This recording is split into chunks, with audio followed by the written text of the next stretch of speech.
E aí, pessoal, muito ânimo aí, viu? Tá frio, mas não vamos ficar animados. A palestra hoje é boa, hein? Lei da sociedade. Tudo tranquilo, né?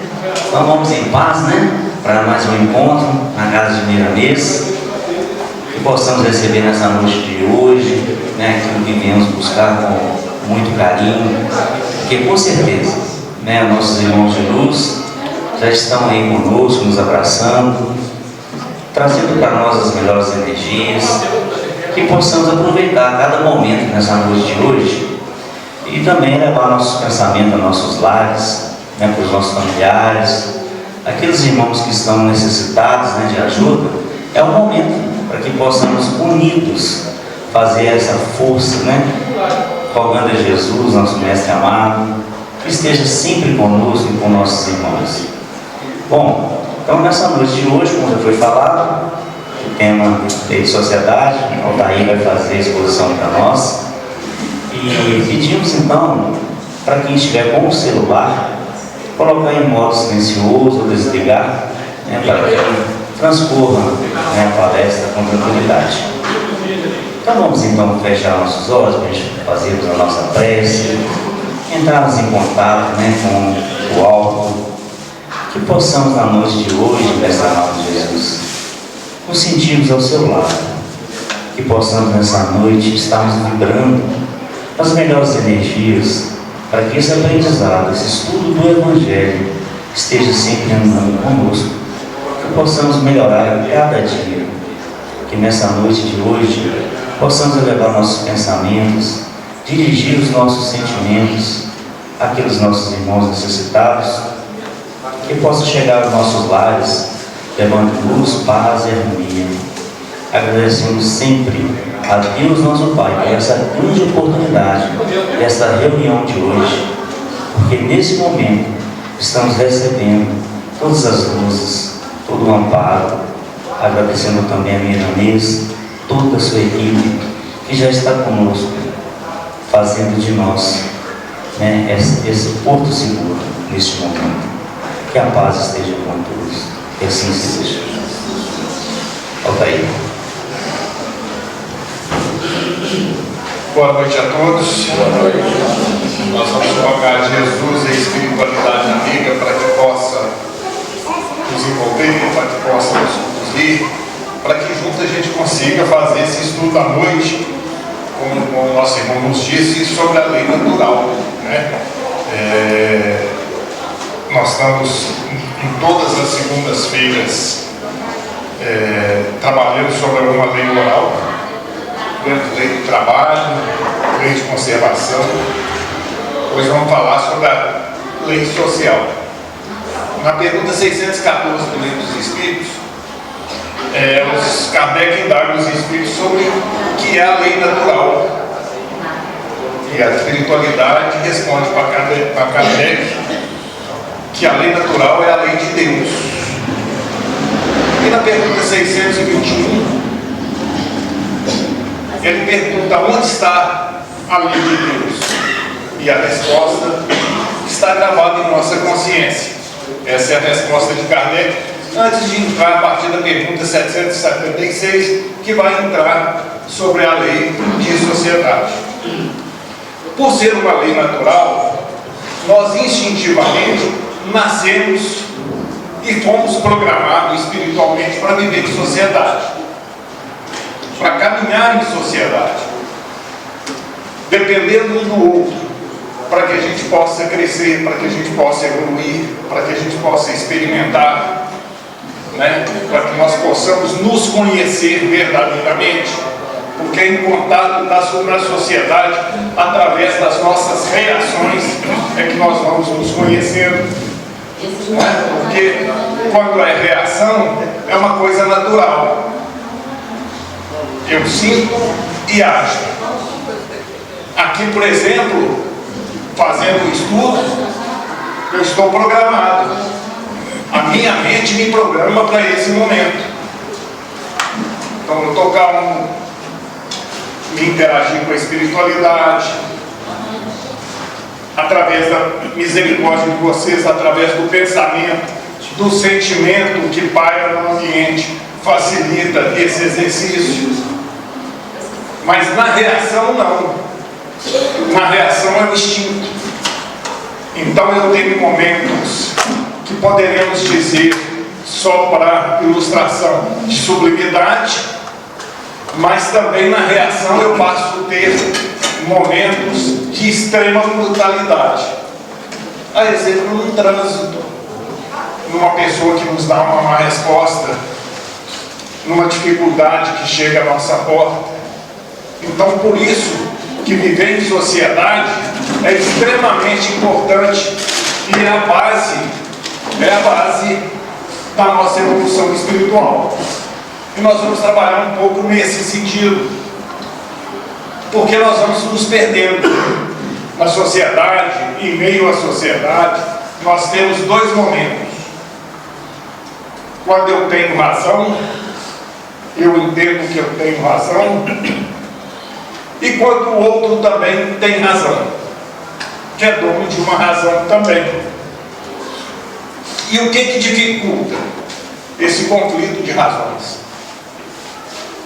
Eu me arrogo no direito de achar que o meu pensamento, que aquilo que eu pretendo é o certo, enquanto o outro também, no campo dele de conhecimento, no campo evolutivo, ele também vai se moldar dentro disso. Dentro desse conflito, dentro dessa convivência, a gente começa a aprender a administrar algumas situações para que a gente possa adquirir algumas virtudes. Um primeiro ponto, a tolerância. Aprender com a tolerância. Entendendo o outro como ele é. Tentando enxergar o outro ou a situação como o outro enxerga. Isso é de suma importância para a gente viver em sociedade. Porque do contrário a gente vai estar sempre em desequilíbrio. Vai estar sempre em conflito. Quantas vezes a gente observa as pessoas discutindo? Isso é muito comum. E se alguém chegar próximo e ficar observando, na maioria das vezes os dois estão discutindo a mesma coisa com pontos diferentes. E ninguém cede. E isso dificulta a caminhada.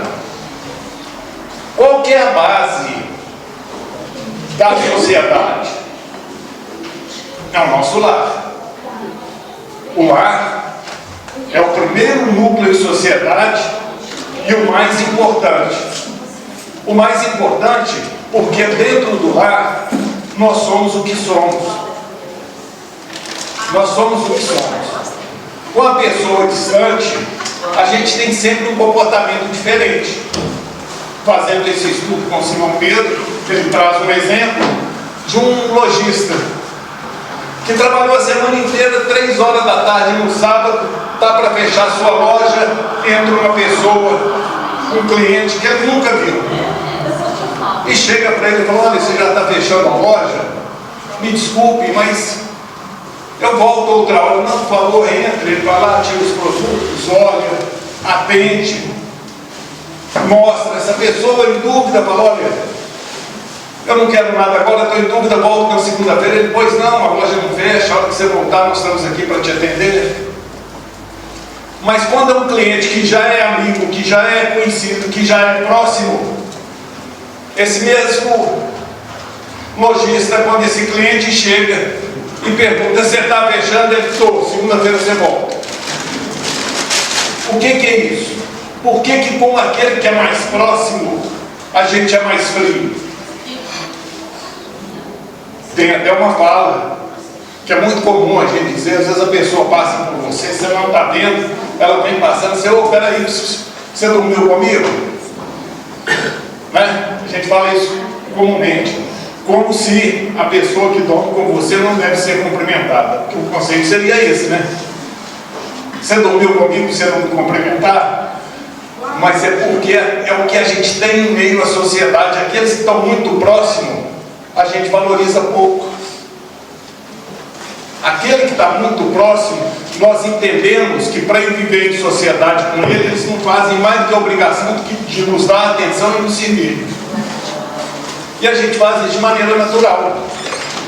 Não percebe, ou não conseguimos perceber, que aquele grupo que está ali em família, para que a gente aprenda a viver em sociedade, porque a sociedade é o reflexo do lar, ou dos lares, todas as alegrias ou todas as mazelas que a gente vê numa sociedade, você tem dentro do lar.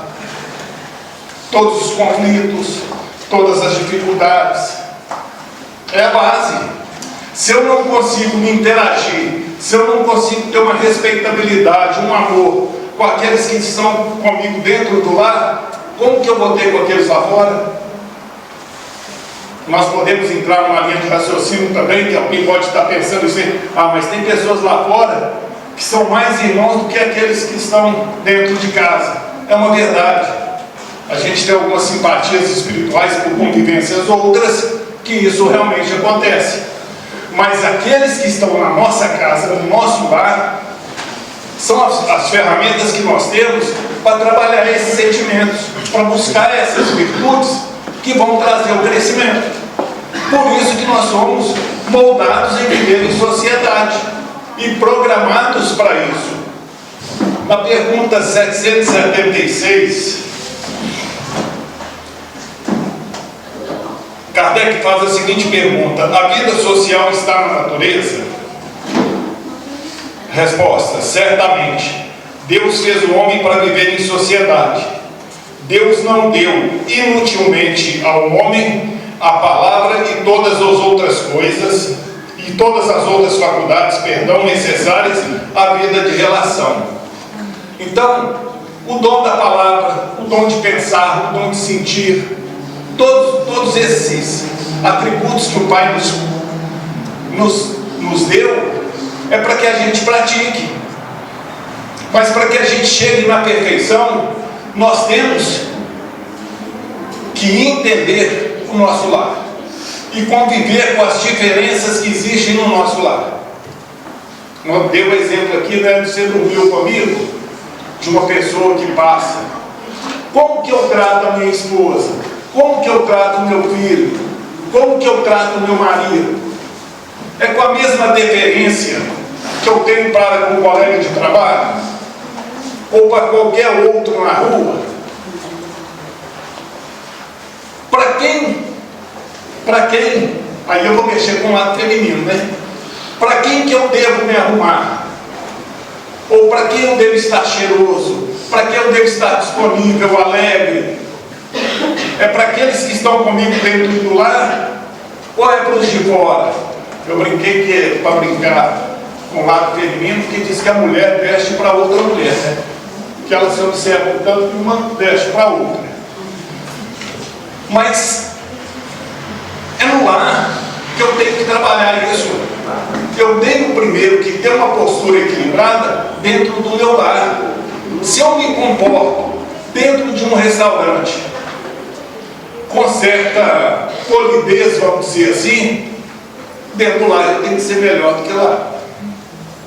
Se eu tenho uma certa respeitabilidade pelo meu chefe ou por aqueles que me ajudam a ganhar um sustento lá fora, primeiro pensando no meu ganho, né? Eu tenho que ter maior dentro do meu lar. Porque exercitando dentro do meu lar, que eu vou adquirir isso como patrimônio. Depois, em meio à sociedade, eu vou fazer isso de maneira natural. Isso não vai ter peso. Isso não vai me causar nenhum sacrifício. Eu começo a aproximar da lei de amor. Porque para viver em sociedade, eu tenho que aproximar da lei de amor. Na pergunta 625, quem é nosso modelo e guia na espiritualidade amiga, responde Jesus. Guia e modelo. O guia nós seguimos, modelo nós copiamos. Então, se eu tenho Jesus como modelo e guia, todas as minhas ações que eu vou tomar, eu tenho que consultar o modelo. que Jesus faria numa situação dessa?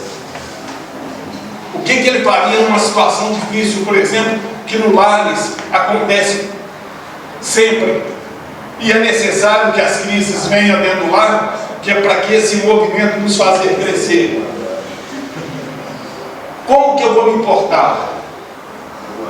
No trabalho, como eu trouxe como exemplo, eu estou em meio à sociedade, eu raciocinei, eu pensei, não, aqui eu vou silenciar por conveniência.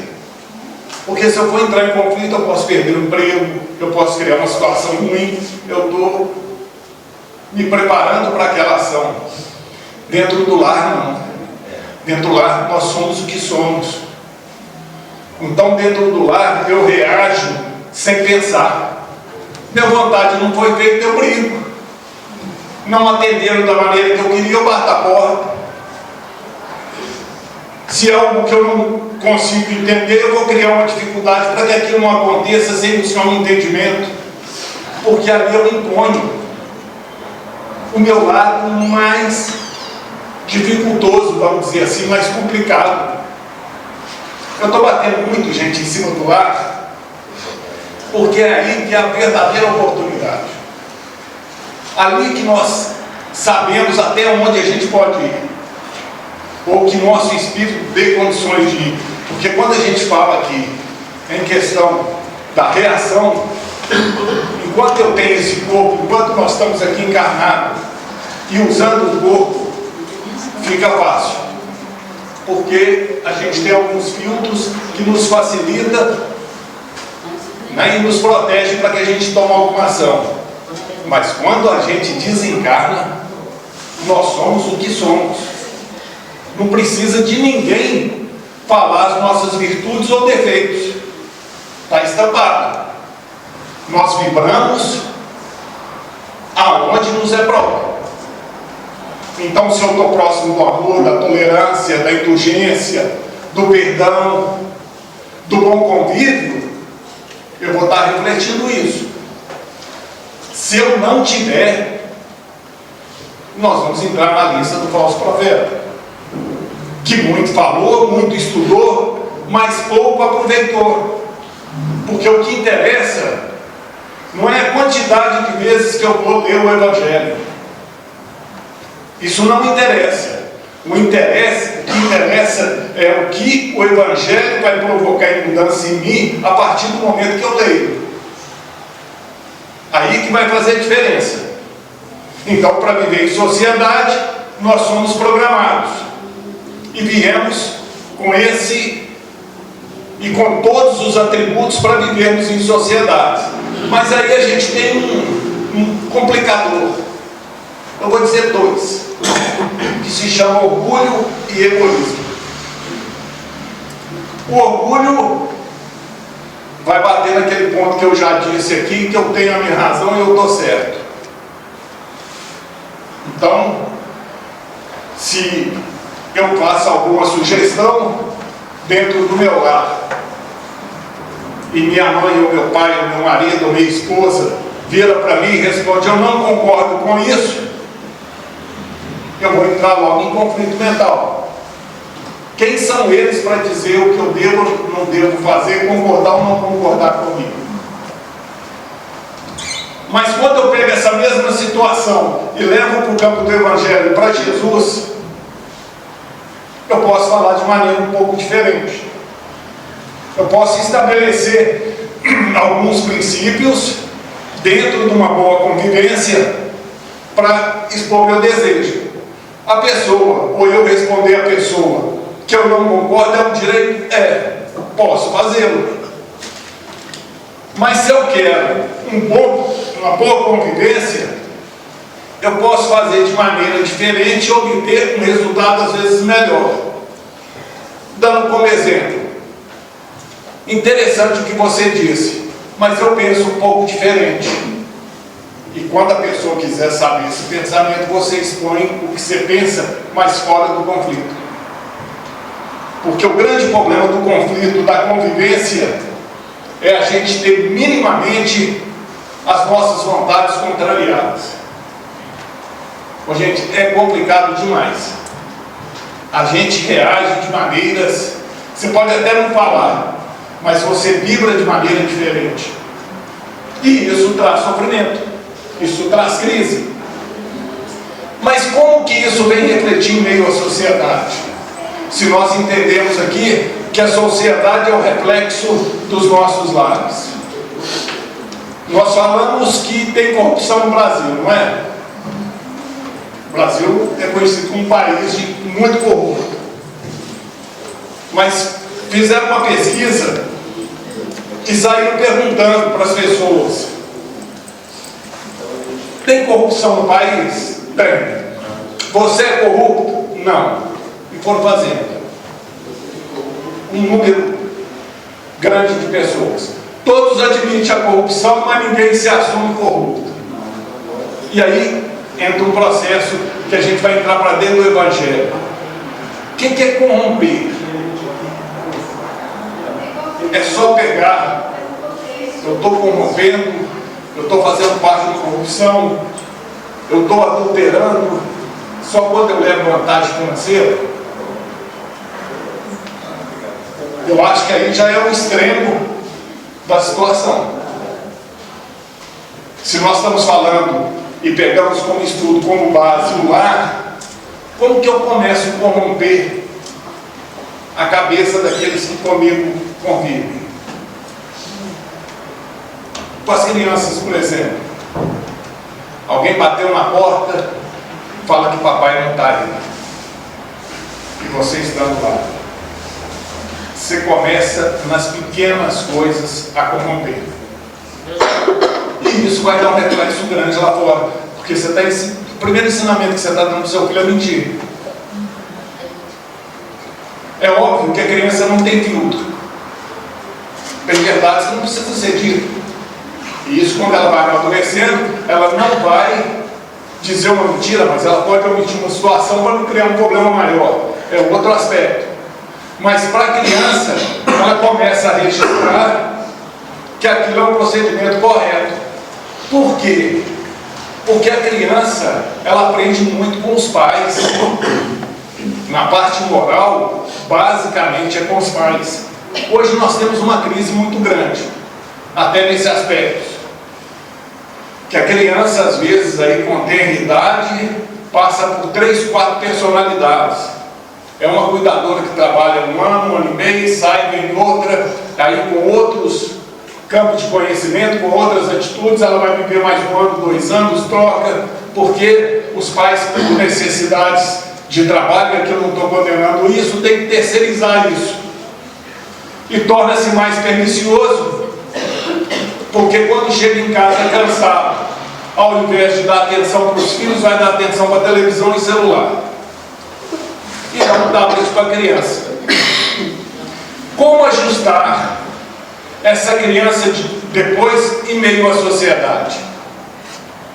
Como fazer isso? Ela vai ficar sem referência.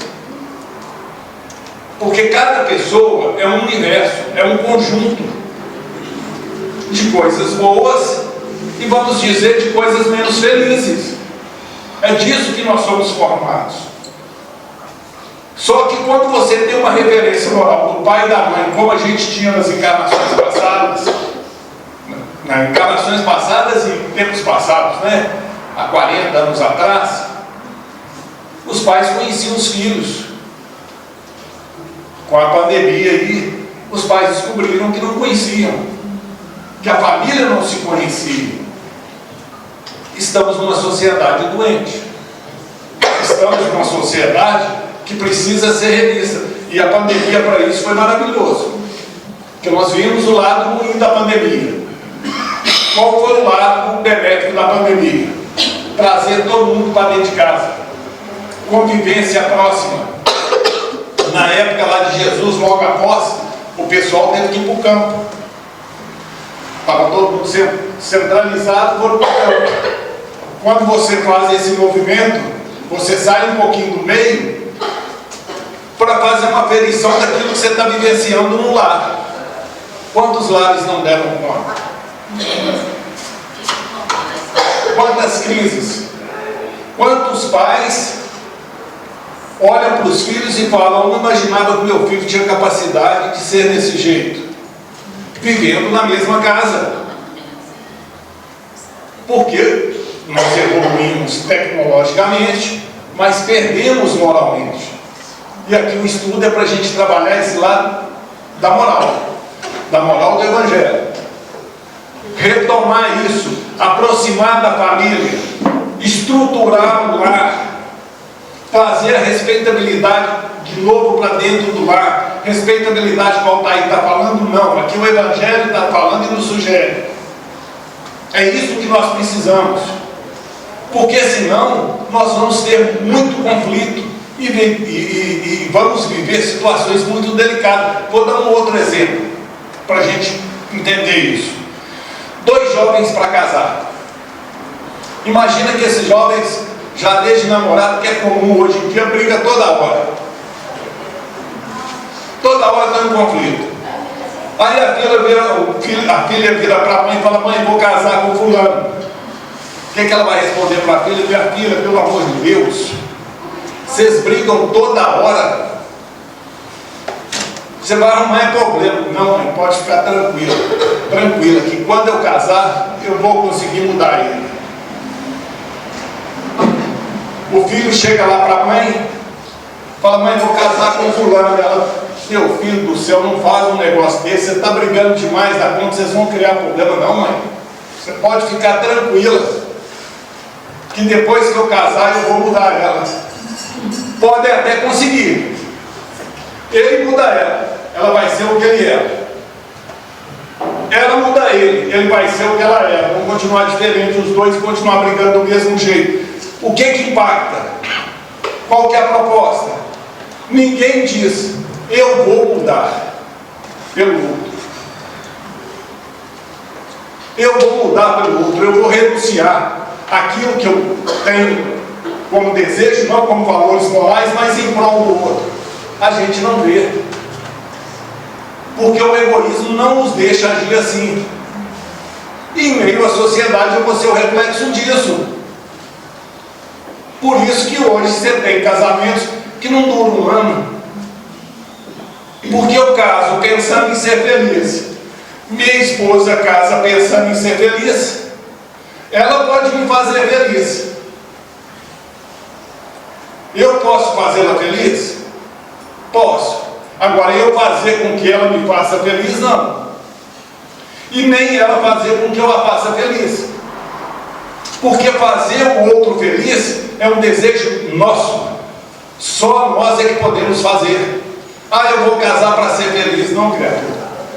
Você não precisa casar para ser feliz. Não vai caçar problema onde não tem. Seja feliz primeiro, depois você casa. Porque se você casar achando que sua esposa vai te fazer feliz, não vai dar certo. É um desejo seu. Agora, se você casar para fazê-la feliz, aí mudou de figura, você consegue. Mas aí você vai ter que passar pela renúncia. Então eu vou me mudar.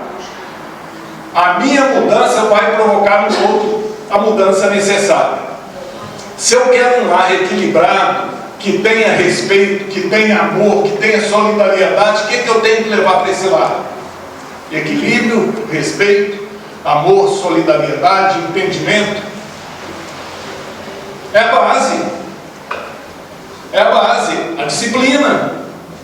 Tanta doutrina nos fala. Estava aqui conversando com o nosso irmão Malta sobre algumas tarefas que ele trabalha muito no ar. E a base deles é a disciplina. Mas não é a disciplina imposta. É a disciplina vivenciada. Qual que é a diferença disso? Eu posso estar no lar, ser o tutor do lar financeiro que segura e impor por determinado tempo. Eu viro um tirano. Mas também eu posso ter essa condição e ser um colaborador no lar. É diferente. Porque quando eu sou um colaborador no lar, eu educo. Educo pelo amor. O resultado é diferente. Nada se consegue pela força. Dentro da doutrina, o que nós aprendemos que toda mudança só vem pelo entendimento e pelo amor. Se não tiver entendimento, não resolve. Vamos pensar lá de Jesus, quando teve com Pilatos. Que Jesus chega para Pilatos e Pilatos pergunta: tu és rei? Jesus respondeu: tu o disseste. Ele volta a perguntar novamente: tu és rei? E Jesus responde: estou aqui para dar testemunho da verdade. E quando Pilatos indaga sobre o que é verdade, o que Jesus faz? Silencia, fica calado. E aí nós vamos entrar num ponto interessante do estudo: o poder do silêncio. Por que Jesus ficou calado? Será que ele não tinha o que responder para Pilatos? É óbvio que não. Pilatos não estava preparado para receber aquela verdade. Vamos trazer isso para dentro do nosso lar? Quando nós estamos em discussões dentro do nosso lar e na sociedade, nós paramos para tentar perceber se a pessoa está em condições de receber aquela verdade ou não. Imagina uma criança fazendo birra e chorando, desesperada, quando perde um brinquedo, por exemplo, quando quebra alguma coisa. O que os pais têm que fazer primeiro? Não é serenar a criança, esperar ela parar de chorar para depois conversar e fazer ela entender? Porque se você fizer na hora que ela estiver chorando, ela não vai perceber. Ela não tem alcance para perceber. É o que o silêncio produz em nós. As maiores verdades que nós podemos escutar às vezes está no silêncio daquela pessoa que a gente dirige. Porque se a pessoa tiver essa sensibilidade e esse conhecimento de calar e nos fazer refletir uns segundos, a ficha cai. Mas se a gente for para o conflito, não. E nós somos hoje uma sociedade preparada para o conflito. Nós somos preparados para o conflito. Eu tenho filho jovem, só um minuto. Vou passar até um agradecimento, formou agora sábado em Direito. Agradeço a espiritualidade amiga. Já pai de 2 netinhas. Mas eu converso muito com ele sobre isso. A sua geração é muito questionadora. Questiona tudo. Mas esquece que para você questionar, você tem que produzir. Porque questionar demais, gente, não é bom. Quando eu estou questionando alguém, quando eu estou criticando alguém, diz Emmanuel, eu recebo o dever de fazer melhor do que ele, que estou questionando. Hoje se questiona tudo. Lógico que você tem o choque de gerações, e hoje nós temos um choque de geração pior do que o que eu tive, porque hoje o índice de informação que chega para uma criança, para um jovem, é muito grande. Então ele tem conhecimento de muita coisa, mas ele não tem certeza de quase nada. Por isso que ele vai questionando. Lembra da criança do porquê?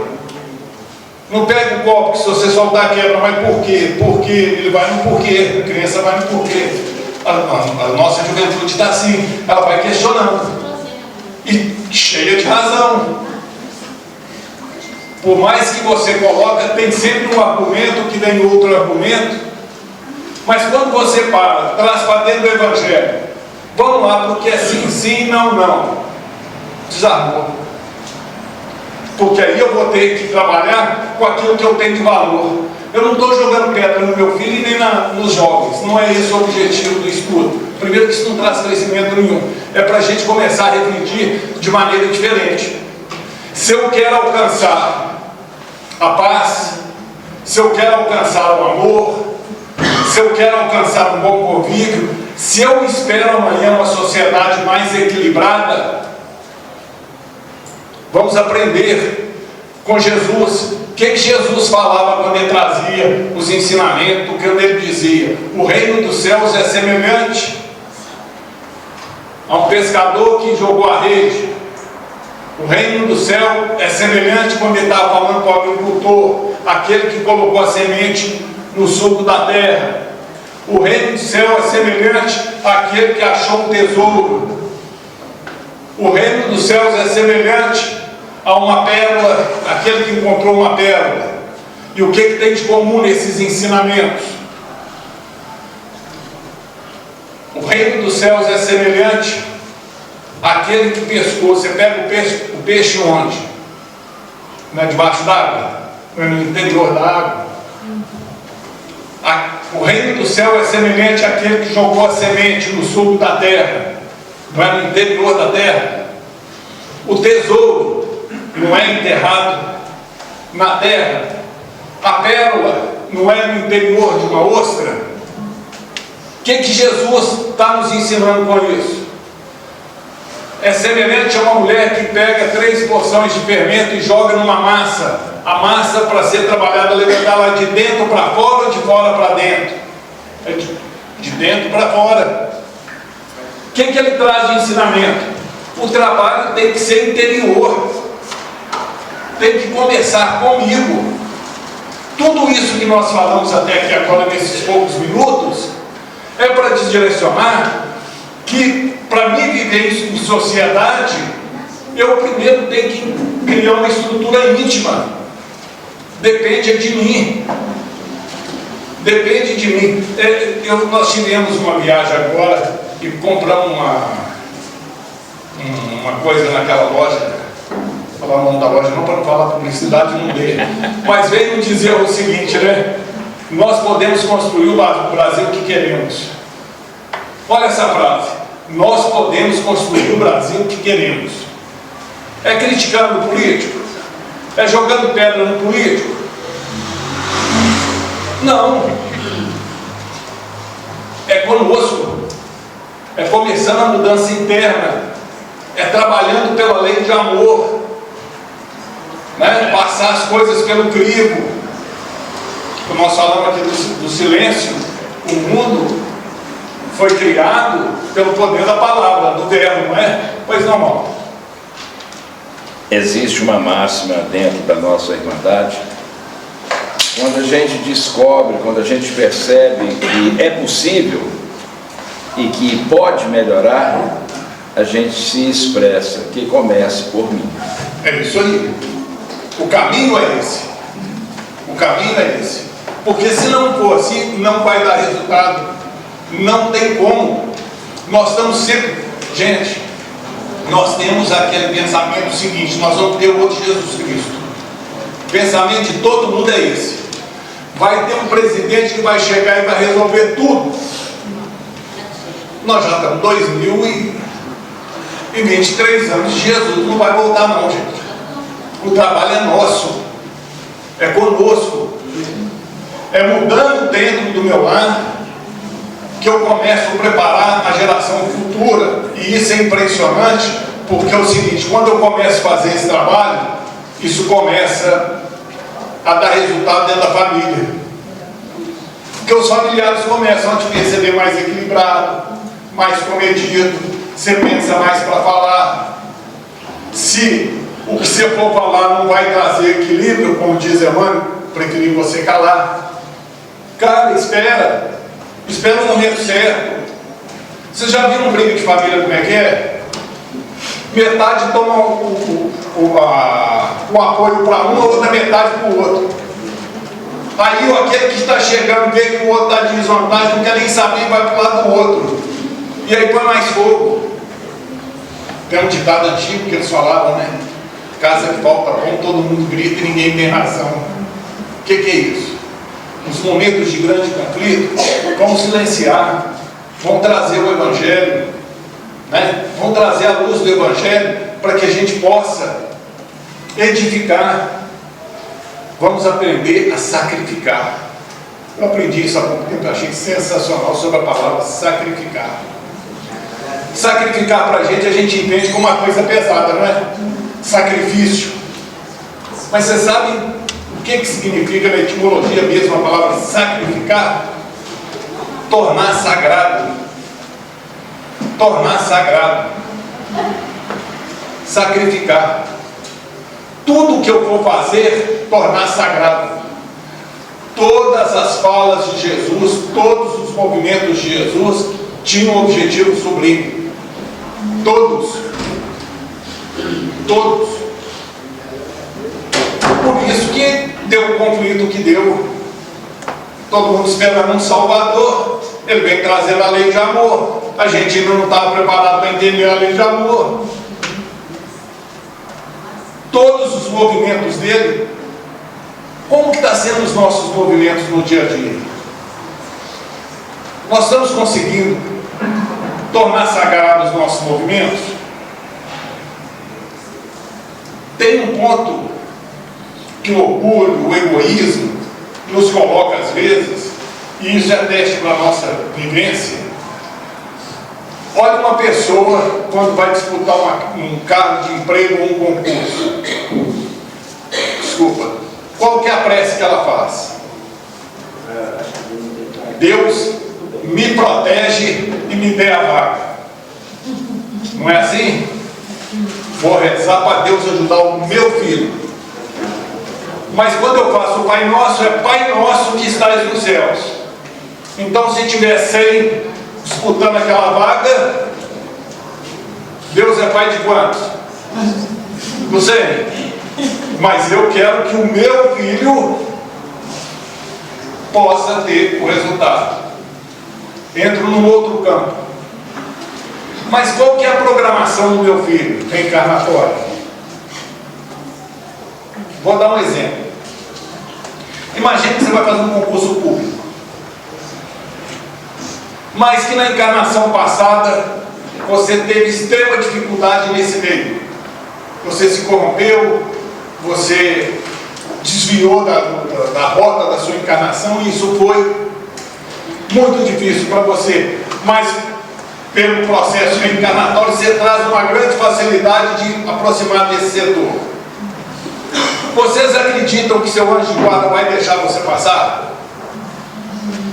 Sabendo que você corre imenso risco de cair? Não. Por que eu estou falando isso? Gente, até sábado vai ter, quarta-feira a palestra vai ser sobre isso, né? O necessário e o supérfluo, me parece. O que é o necessário e o que é o supérfluo? A gente tem que tomar muito cuidado com isso. O que eu quero e o que eu desejo. Isso é muito sério. O que eu quero, o que eu preciso. O que eu preciso. Perdão, a colocação seria ideal. O que eu preciso? E o que eu desejo? Vamos pegar um supermercado para dar um exemplo. Tudo o que é desejo vai ser necessidade e desejo. Tudo o que eu desejo está nas primeiras gâmbulas, bem exposto. A necessidade está lá no fundo, que é o óleo, o feijão, a farinha, o açúcar. Essa é a necessidade. Tudo que vem na frente do supermercado é desejo. Para as crianças, tudo que é para criança dá 1 metro de altura para baixo, 1,5 metros. Por que isso? É pesado. Porque a minha necessidade eu tenho que buscar. O meu desejo ele tem que ser suscitado, ele tem que ser instigado. E quando eu tenho desejo instigado e não tenho disciplina, o meu risco de queda é imenso. Então, eu crio para desejo que eu vou passar num concurso público e começo a estudar. E vou estudando e vou lutando. E, gente, isso é tão interessante. Eu estava fazendo uma palestra em Sabará, alguns anos atrás, e entrou um assunto semelhante, e tinha uma fila do pessoal que ficava no campo vibracional, e uma mulher virou para mim e falou: Altair, você está falando uma coisa aí, é uma coisa mais certa do mundo. Eu passei em 6 vestibulares. Comecei a cursar os 6 e não terminei nenhum. Porque sempre que eu estava estudando, acontecia alguma coisa na minha família que eu tinha que desviar meu dinheiro para poder auxiliar a família. E ali eu entendi que não era para ser. Porque tem situações, gente, tem portas nessa encarnação para a gente que não deve ser aberta. Então eu tenho que aprender a entender a minha necessidade. Qual que é a minha necessidade? É como a pessoa que trabalha aqui, vou trazer, tem profissionais aqui da área, pode até dizer junto comigo. Área do imóvel, por exemplo. A pessoa tem lá um apartamento de 2 quartos que ela comprou, pagou, é dela, está aqui. Necessidade está atendida, não está? Tem um lar. Aí ela visita o amigo e fala, não, quero um apartamento de 3 quartos. E quer um apartamento, começou a criar um desejo. Ao invés dela juntar o dinheiro para satisfazer esse desejo, o que é que ela faz? Vende o 2 quartos, dá de entrada nos 3 quartos, faz uma dívida maior do que tinha e às vezes não dá conta de pagar e perde os 2. Perde o que ela deu de entrada lá e perde o que ela adquiriu depois. No Evangelho nós vamos encontrar isso nos tormentos voluntários, que é aquele que eu provoco. Sempre ter, por isso que o lar é a base, onde os antigos falavam o seguinte, medir a água e o fubá. Aonde você consegue, sua mão pode ir, que você consegue pôr um chapéu. Não vai além não, que dá errado. Não se meça pelo outro. Eu tenho que viver em sociedade, o outro faz parte dessa convivência, é nesse intercâmbio que eu vou crescer, mas o outro é o outro. O processo reencarnatório do outro é dele. O meu é o meu. Então, quando eu me meço pelo outro, eu sempre vou perder, porque a necessidade dele é outra. Como eu dei um exemplo aqui, se não é para que eu aconteça, de eu estudar e passar, eu tentei um concurso, tentei 2, tentei, gente, vira para o outro lado. A profissão mais rentosa. Qual que é a profissão mais rentosa? É aquela que você tem prazer e amor em fazer. Não aquela que você ganha mais. Não é, porque se fosse assim, na nossa sociedade o professor estava lascado. Não é? Uma sociedade que você tem um jogador de futebol ganhando 1 milhão e um professor aí não tem dinheiro nem para se manter, nem para se preparar para uma aula. Isso é processo da sociedade, isso é processo do egoísmo. Nós, enquanto pais, enquanto sociedade, a gente quer que o filho aprenda, que ele tenha bom nível de ensino, mas nós prestamos atenção se os profissionais estão tendo condições para isso? Aonde está a lei de amor? É responsabilidade nossa também. Quando a gente começa a raciocinar dessa forma em meio à sociedade, a gente começa a mudar a sociedade. Não é pela violência. Violência não vai mudar nada, só vai complicar. É novos hábitos, novas atitudes mais equilibradas que vão dar resultado equilibrado. Os resultados vão ser melhores. E isso a gente consegue. Quando a gente pega para estudar a lei de sociedade, você tem diversos caminhos que você pode trazer, diversos filósofos. Mas o que impacta para a gente? Se eu quero viver bem em sociedade, eu vou aprender a viver dentro do meu lar. Se eu quero um lar equilibrado, e hoje eu sou solteiro, solteira, eu vou começar a me preparar para isso. Mas eu vou me começar a preparar para me amar e não para mim ser amado. Eu ser amado é consequência do amor que eu vou dar. A vida me dá de volta tudo aquilo que eu oferto para ela. Eu tenho exatamente aquilo que eu oferto para a vida. Então, se eu quero ser muito amado, eu tenho que muito amar. Se eu quero tolerância, eu tenho que aprender a ser tolerante. É da lei natural. É eu que vou produzir. Se eu quero um lar em harmonia, eu tenho que trabalhar pela harmonia do meu lar. Mas Aldair, então quer dizer que seu lar nunca teve discussão? Tem. Como todos. Só que eu sou mais inteligente, eu calo mais rápido. Sai do comportamento. Não é? Lá em casa eu tenho razão, depois a esposa.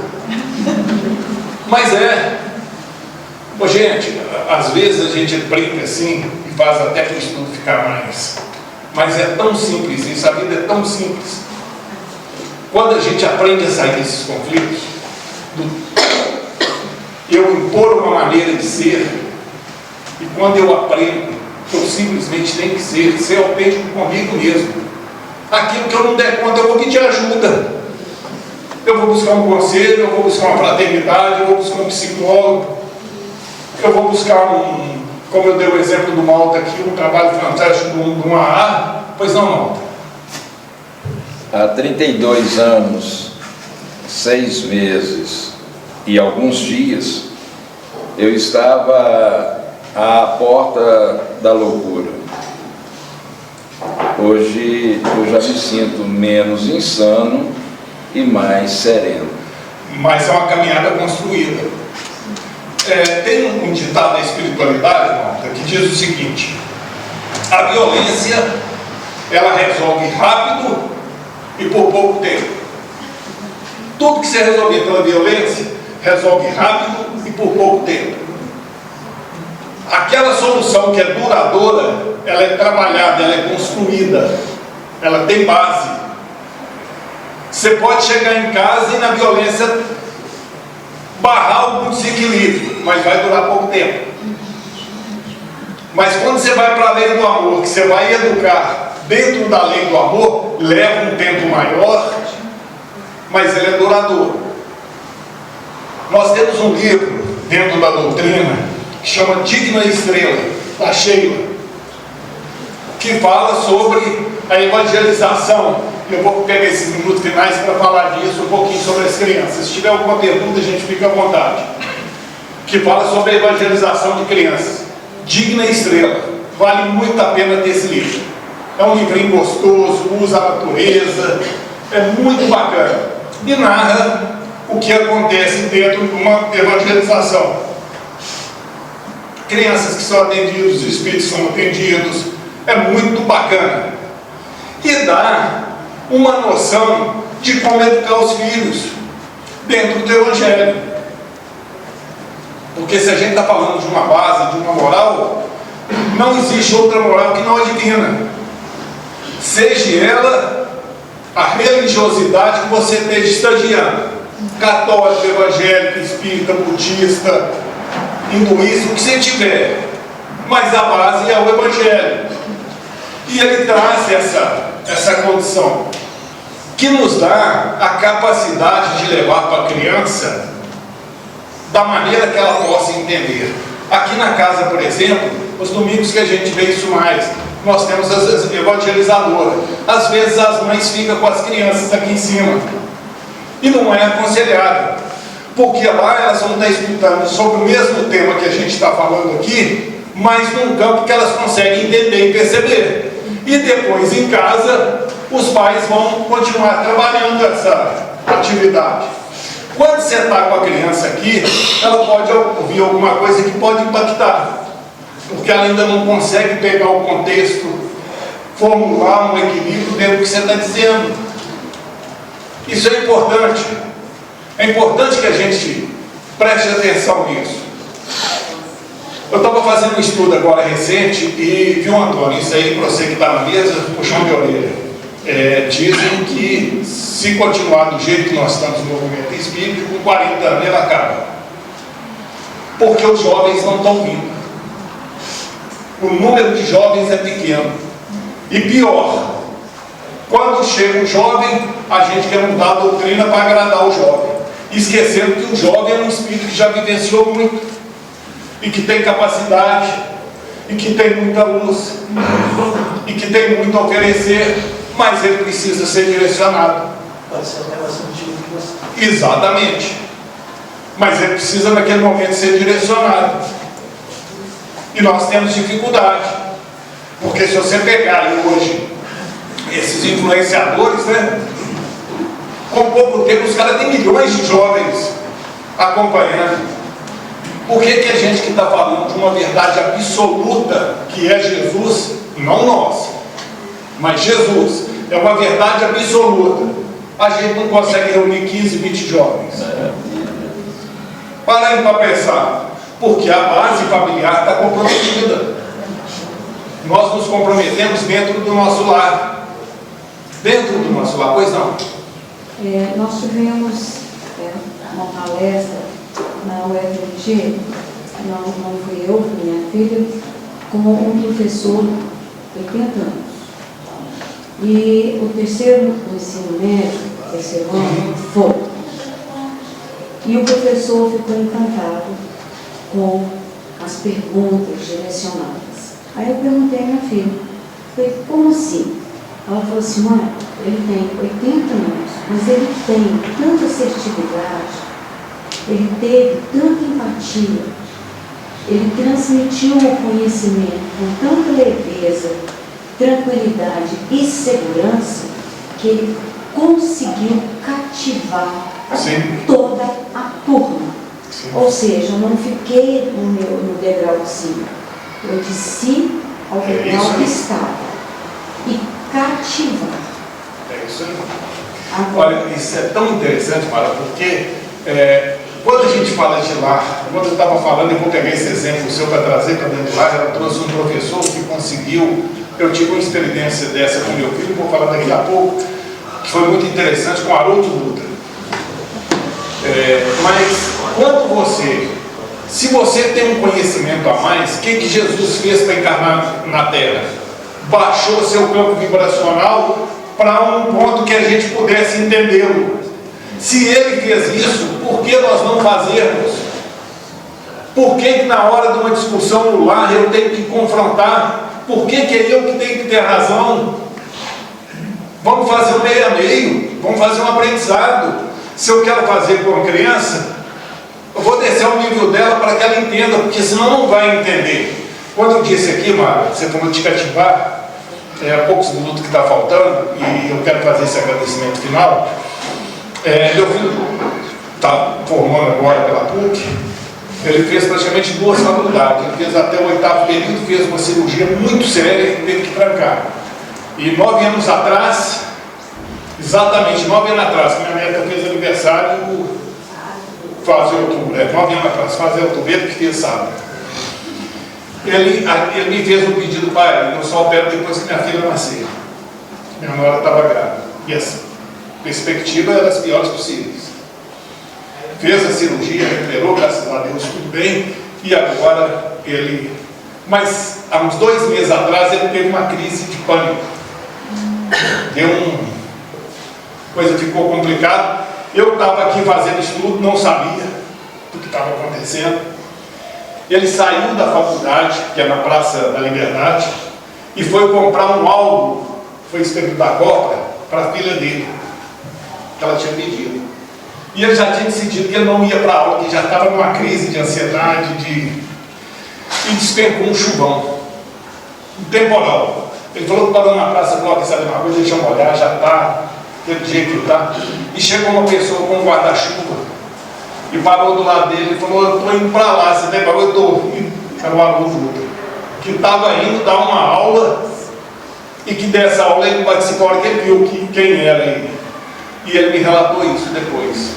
Ele falou, pai, aquele cara tem uma paz, uma tranquilidade. A sala ficou toda parada. Ele chegou, fez uma roda, trouxe um equilíbrio, onde que a espiritualidade ajuda sem a gente perceber. Mas a pessoa precisa estar também em condições de receber. É o último minuto que eles vão chamar agora. Gente, para estar sintonizado com Jesus não precisa muita coisa não. Um agradecimento. Ele assistiu a aula molhada? Molhada. Tem situações na vida, tem momentos que a paz que você recebe é tamanho que para você, e você falando molhado, eu já participei de reunião mediúnica molhada aqui para baixo. E a hora que eu falei com o gente que eu não entrei, eu não tem problema, que o espírito está na outra dimensão, não vai nem chegar perto assim. Mas a questão é o seguinte: qual que é a primeira prece que a gente aprende na vida, que é para fechar o estudo? Santo anjo guardador. Também não. Mãe. É a primeira prece. É a palavrinha mãe. E a gente não esquece dela até hoje, porque na hora do aperto, qual que é o primeiro nome que a gente lê? Mãe. Então, gente, que sejam abençoados, que sejam iluminados. Agradeço pela oportunidade mais uma vez. O tema é muito extenso, a gente tenta fazer um resumo, espero que a gente tenha alcançado que a sociedade, a maior sociedade, está dentro do nosso lar. E o melhor campo para trabalharmos dentro da nossa sociedade está aqui dentro, no nosso interior. Muita luz e muita paz a todos. Muito obrigado.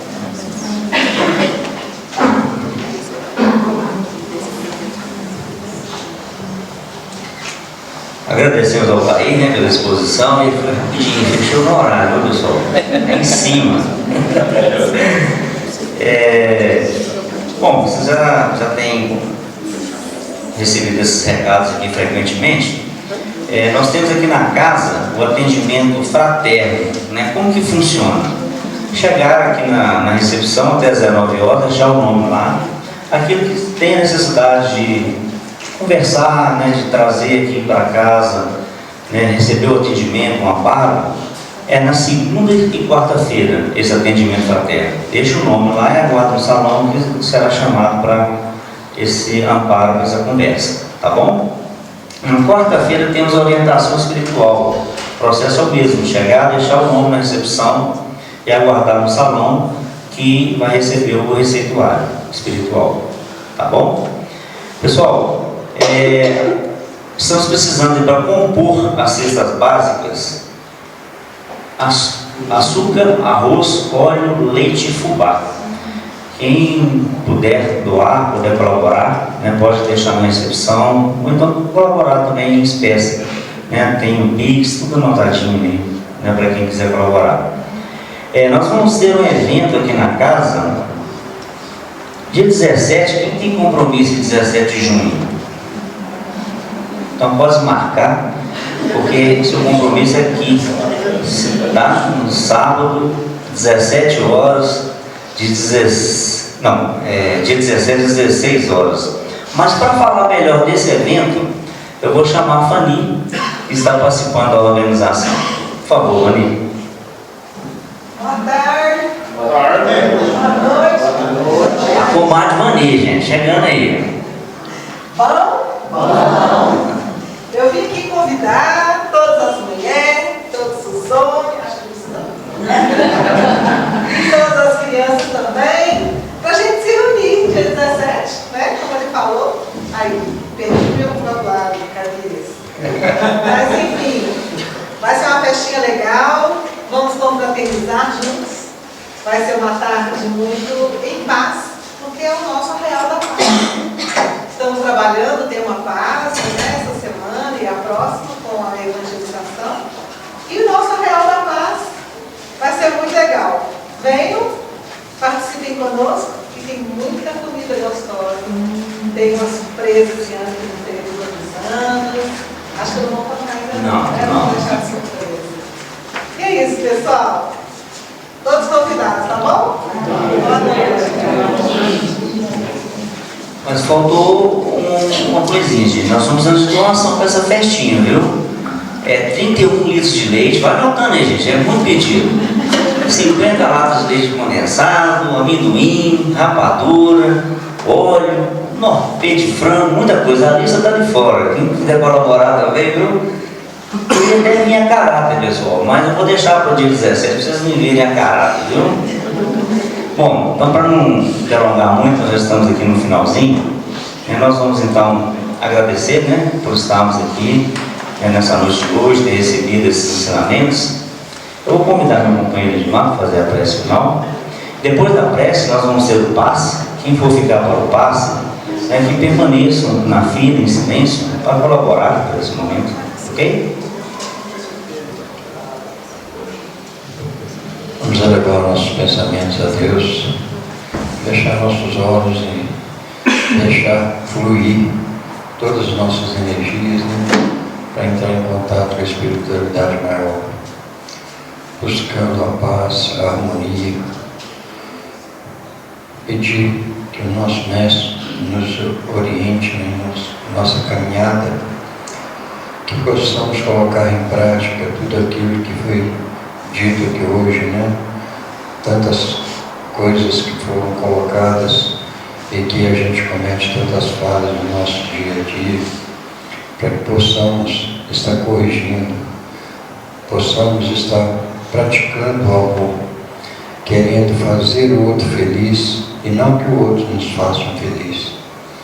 Que a gente busque a paz e a harmonia em nosso lar, principalmente, porque é onde mais provas nós temos.